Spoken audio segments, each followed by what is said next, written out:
Assalamualaikum warahmatullahi wabarakatuh. Hari ini kita akan mempelajari materi sistem ekspresi. Jangan lupa like, komen, dan subscribe ya di video ini. Dalam pembelajaran sistem ekspresi, tujuan pembelajarannya yang pertama, mengidentifikasi organ-organ penyusun sistem pengeluaran atau ekspresi pada manusia. Yang kedua, menyebutkan struktur dan fungsi organ penyusun sistem ekspresi manusia. Yang ketiga, menjelaskan proses pengeluaran zat sisa pada sistem ekspresi. Sistem ekspresi adalah sistem organ yang berfungsi untuk mengeluarkan zat-zat sisa atau sampah metabolisme yang ada di dalam tubuh. Apabila zat tersebut tidak dikeluarkan, bisa menimbulkan gangguan kinerja organ.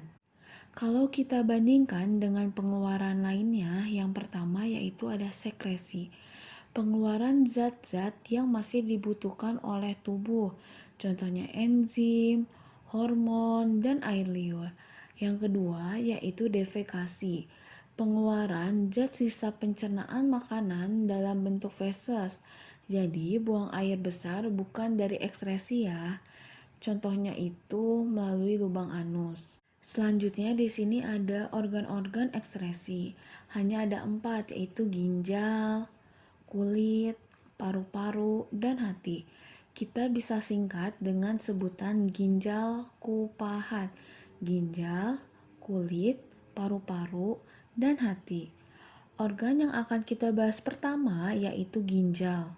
Kita memiliki sepasang ginjal yang berada di rongga bagian pinggang, memiliki ukuran panjang kurang lebih 10 cm atau segenggam tangan kita, dengan berat 170 gram. Fungsi ginjal yaitu menyaring darah, menjaga tekanan osmosis darah, menjaga pH darah, serta menghasilkan urin.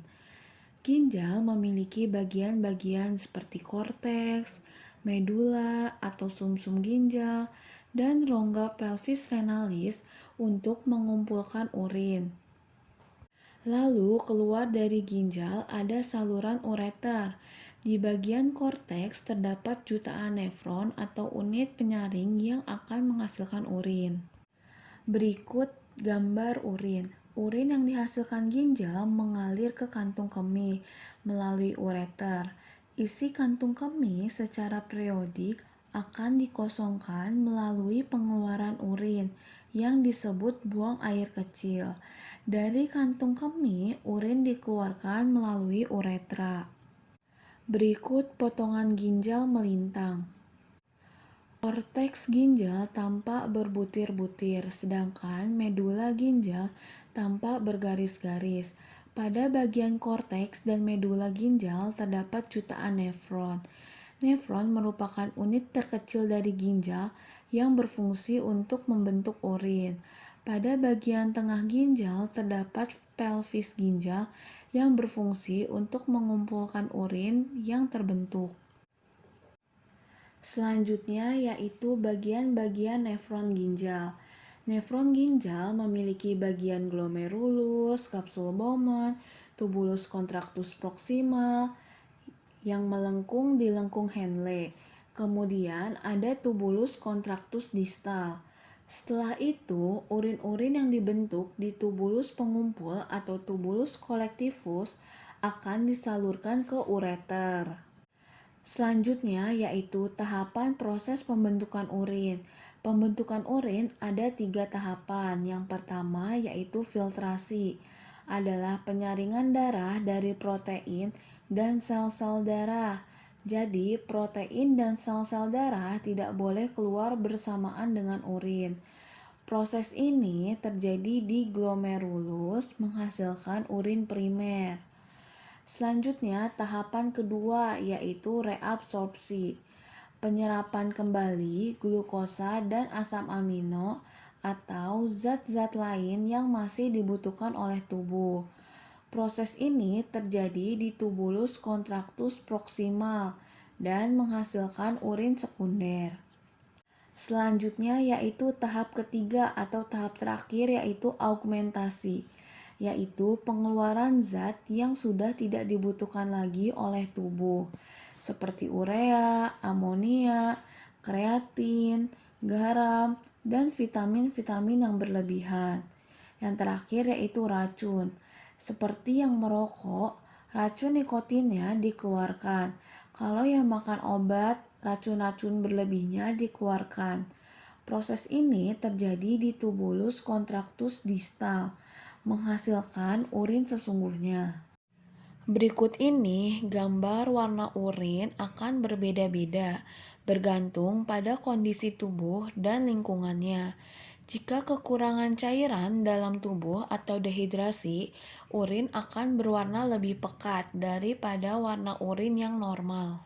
Selanjutnya, organ ekskresi yang kedua yaitu kulit. Kulit adalah lapisan terluar dari tubuh yang terdiri dari 3 lapisan, yaitu epidermis, dermis, dan hipodermis atau subkutan. Yang pertama kita akan bahas yaitu epidermis. Lapisan kulit ini terbagi menjadi 2 lapisan, yaitu lapisan tanduk dan lapisan malpighi. Lapisan tanduk ialah lapisan terluar yang tersusun atas sel-sel kulit mati yang selalu mengelupas. Sedangkan lapisan malpighi adalah lapisan yang terdiri dari sel-sel yang selalu membelah dan sel berpigmen.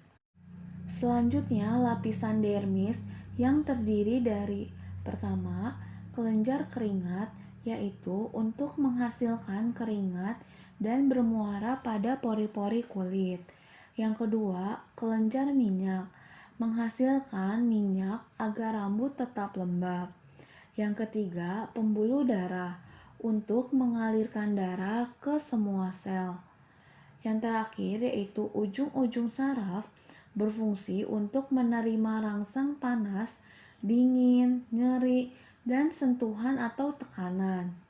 Selanjutnya, lapisan kulit terbawah adalah hipodermis atau subkutan. Di lapisan ini terdapat jaringan lemak atau adiposa yang berfungsi untuk menjaga tubuh agar tetap hangat, serta menyimpan cadangan makanan.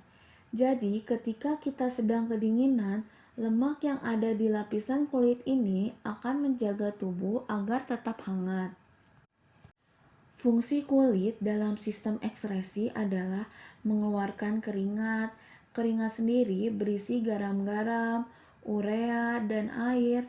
Selain untuk ekskresi, pengeluaran keringat juga berfungsi untuk menjaga suhu tubuh. Jadi, ketika suhu tubuh meningkat, pembuluh darah akan melebar dan menghantarkan panas ke kelenjar keringat, sehingga kelenjar keringat yang keluar tersebut akan berfungsi untuk menurunkan suhu tubuh. Selain menurunkan juga untuk mengeluarkan zat sisa metabolisme. Organ ketiga yaitu paru-paru. Paru-paru adalah organ respirasi atau alat untuk bernafas.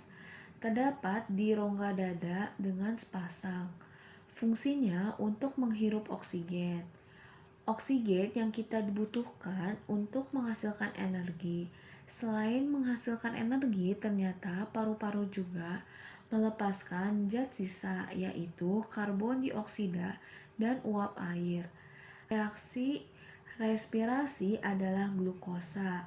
Oksigen akan menghasilkan karbon dioksida, uap air, dan energi.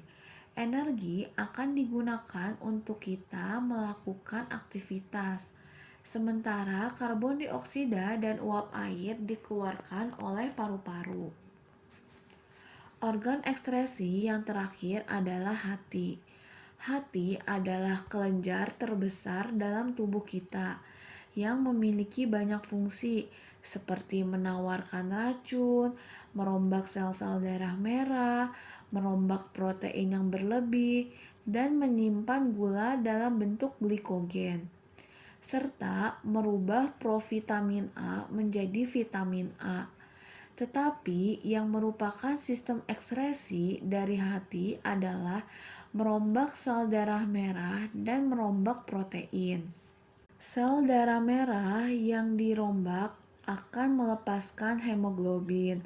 Lalu hemoglobin dipecah menjadi bilirubin. Bilirubin akan dipecah menjadi urobilin dan sterkobilin. Keduanya adalah pigmen warna. Kalau urobilin pewarna urin, sedangkan sterkobilin pewarna feses. Sehingga apapun makanan kita, urin kita akan berwarna kuning dan feses selalu berwarna kuning kecoklatan. Selanjutnya yaitu gangguan sistem ekskresi. Yang pertama yaitu batu ginjal, tumpukan kalsium yang mengeras di medula ginjal. Yang kedua yaitu nefritis, peradangan pada nefron akibat infeksi bakteri Streptococcus. Yang ketiga yaitu albuminuria, urin mengandung protein akibat kerusakan di glomerulus. Yang keempat yaitu poliuria, kekurangan hormon ADH sehingga urin jadi sangat banyak. Dan yang terakhir yaitu hematuria, urin mengandung sel-sel darah. Orang-orang yang mengalami gagal ginjal biasanya melakukan hemodialisis atau pencucian darah. Selanjutnya yaitu skabis atau kudis, panu atau kurap, infeksi jamur di kulit yang menyebabkan gatal-gatal. Selanjutnya ada pneumonia. Infeksi bakteri pneumonia ini terdapat di paru-paru. Selanjutnya yaitu cara kita menjaga organ ekskresi. Yang pertama, tidak menahan buang air kecil. Yang kedua, banyak minum air putih. Yang ketiga, menjaga selalu kebersihan kulit, menjaga ventilasi udara, rutin berolahraga, serta menjaga pola istirahat dan makanan-makanan bergizi. Dengan melakukan hal-hal tersebut, maka bukan hanya organ ekskresi, tetapi organ-organ lain juga tetap terjaga dan sehat. Alhamdulillah, pembelajaran sistem ekskresi sudah selesai. Untuk tugasnya yaitu menyanyikan lagu sistem ekskresi dalam bentuk voice note. Boleh dikirimkan melalui GC atau WhatsApp. Lagu sistem ekskresi ada di video sebelumnya. Terima kasih, semoga bermanfaat. Wassalamualaikum warahmatullahi wabarakatuh.